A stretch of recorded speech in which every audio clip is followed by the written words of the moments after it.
السلام عليكم ورحمة الله. أهلا بيكم في فيديو جديد. فيديو النهاردة من فيديوهات التوفير لميزانية رمضان. يعني لو انتي ست بيت وبتصرفي فلوس كتير على المنظفات ومش حاسة بأي فرق وعايزة توفري علشان ميزانية رمضان، النهاردة أنا مش جاي أكلمك عن منظفات الشركات ولا عن أسعار النار. النهاردة هكلمك عن المنظفات الزايلة، وفي حاجات بتتعمل في البيت ومكوناتها بسيطة جدا، وحاجات أنا جربتها تقدري تعمليها في البيت وانتي مطمنة لأنها هتديكي نتيجة هايلة. لو انتي اول مره بتشوفيني اعملي لي لايك واشتركي في القناه، عشان كل اللي جاي ان شاء الله هيكون فيديوهات للتوفير باذن الله علشان ميزانيه رمضان. ان شاء الله الفيديو ينال اعجابكم، ويلا بينا نبدا مع بعض. اول حاجه جبتها في المنظفات وهي كانت خلطه الصابون السائل. خلطه الصابون دي في منها انواع كتير، في منها صن لوكس، في منها الشطوره، في منها حاجات كتير. اي خلطه هتلاقيها هم كلهم تقريبا مقربين جدا لبعض. انا جبت اللي لقيته قدامي هي صن لوكس. هو بيبقى كيس كده ب40 جنيه.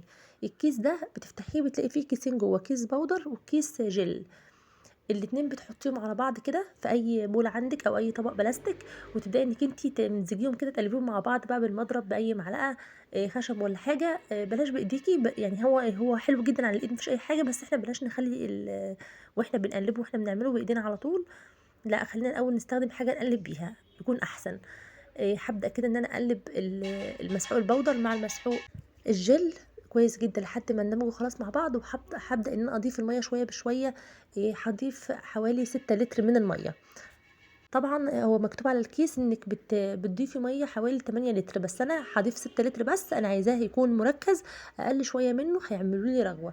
وتفضلي بقى تقلبي كله على بعضه. انا عارفه ان الطبق اللي انا بعمل فيه ده هياخد 6 لتر، فعشان كده عملته حطيت فيه 6 لتر من الميه مليته.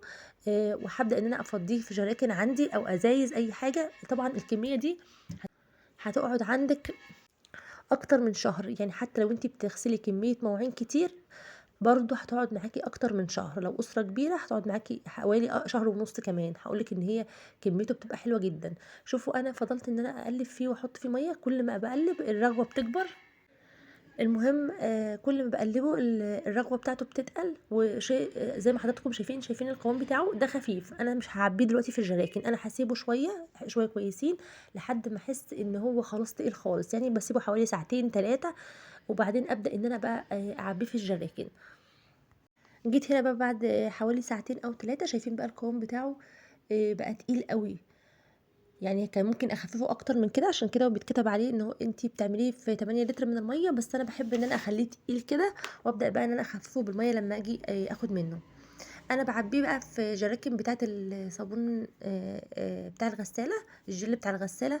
مش برميهم، بسيبهم كده احتفظ بيهم، والجركن النضيف بشطفه كويس واغسله كويس يعني، واخليه مخصوص ان انا افضي فيه الصابون السائل بتاع المواعين. بيفضل عندي بقى فتره طويله، وعايزه اقول لكم ان هو ممتاز جدا. حتى لما بيبقاش عندي مش ممكن تغسلي، يعني بتغسلي بيه المواعين، بتغسلي بيه البوتاجاز. عايزه اقول لك انت عايزه تغسلي بيه الارضيات بتاعه المطبخ بينضفها جدا جدا. لو ما عنديش منظف للحمام برضو بستخدمه في كده، باخد منه شويه برضو الارضيات الحمام، فهو ممتاز جدا. ودي الكميه بقى اللي طلعت معايا في الاخر، هما الاتنين جيركن، وحوالي التالت برضو مكملش، بس دي جيركن كبيره بتاخد كميه كبيره. فدول حوالي 6 لتر من الصابون السائل وصابون تقيل.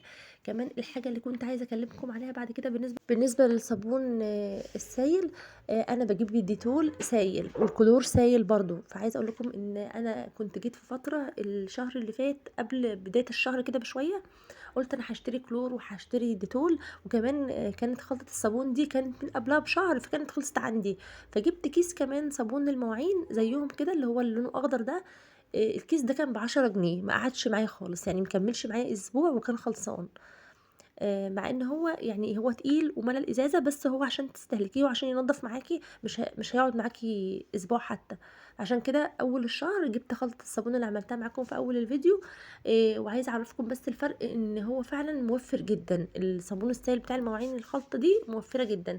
اي نوع هتلاقيه هتجيبيه هتلاقيه كويس معاكي وبيديكي جوده عاليه. المنظفات السايبة بتوفر جدا جدا عن المنظفات بتاعت الشركات. من الحاجات اللي هتوفر معاكي جدا في ميزانية البيت. انا بجيبهم كده وبرضو بحطهم بفضيهم في ازايز عندي، اللي هي اللي انا ببقى شايلها مخصصة للموضوع ده. بالنسبة للليف بتاع المواعين، انا جربت الليف ده وكنت عايزة اكلمكم عليه، هو ممتاز جدا. لو لقيتي الليفة المدورة دي هاتيها. حلوة جدًا، هي ما فيهاش سلك ولا حاجة، هي لونها فضي كده، لونها جراي كده، بس هي ما فيهاش أي سلك. وحلوة جدًا، جدًا في الاستخدام، بتنضّف جدًا. أنا كنت جِبت الباكيت كلّه على بعضه، وكانت الواحدة عاملة كنت جايباه من فتح الله، وكانت الواحدة بس عاملة 5 جنيه، بس حبيت إن أنا أورّيكم شكله عشان لو لقيتوه وحبيتوا تعرفوا إذا كان هو كويس والّا لأ. هو ممتاز وعجبني جدًا في الاستخدام بصراحة، عشان كده جِبت منه الباكيت ده، وإن شاء الله هيقعد معايا لحد بعد رمضان إن شاء الله. كمان السلك ده أنا جِبته مخصوص للبوتاجاز، برضه السلك اللي هو مش بيصدّي ده ممتاز جدًا. من الحاجات الممتازة خالص اللي أنتِ ممكن تجيبيها تستعملي بيها البوتاجاز بتاعِك، وحلو مش بيصدّي، بتشطفيه وتعلّقيه كده عندِك على أي حاجة جنب الحوض، بيتصفى مع نفسه وبتستخدميه تاني يوم وتالت يوم، بس المهم إنِّك أنتِ تغسليه كويس بمَيّة سخنة عشان تشيلي منه أي دهون أو أي وسخات من عليه. ال الإيد بتاعته دي أنا كنت جايبة حتة السلك دي بالإيد دي من فتح الله برضه. كانت كلّها عاملة تقريبًا إن هي وحتة السلكة ب20 جنيه، ما كانتش غالية ولا حاجة، بس هي بتقعد فترة. أنا حبيت إن أنا أجيبها عشان أنا إيدي أيامها كانت تعبانة، فحبيت إن أنا أجيب حاجة أمسك بيها. أنتِ ممكن تجيبي السلك كده بس لو أنتِ عندِك جوانتي مواعين أو حاجة وتشتغلي بيها. برضه من الحاجات الحلوة جدًا اللي عجبتني، حبيت إن أنا أكلمكم عليها في بند المنظفات. كمان الحاجة اللي بعد كده الصابون. بالنسبة للصابون أنا باجيب الباكيت على بعضه، ما باحبش نظام إن إحنا نشتري كل صابونة لوحدها. الصابونة الواحدة هتبقى عاملة 15 جنيه مثلًا من النوع ده. فأنتِ لو اشتريتِ الباكيت على بعضه، يعني بدل ما تشتري كل صابونة لوحدها هيبقى عامل معاكِ ال4 صابونات ب60.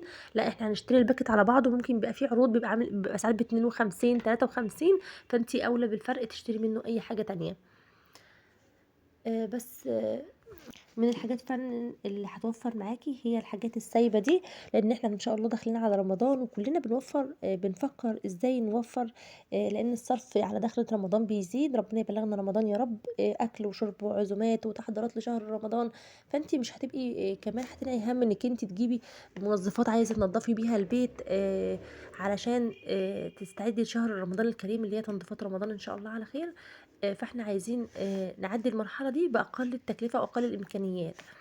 أنا باخد المنظفات السايبة بتاعتي دي بافضّيها كده في أزايز زي ما حضراتكم شايفين، وعاملة لها القمع ده مخصوص علشان إن أنا أبدأ إن أنا أفضّي بيه المنظفات يعني.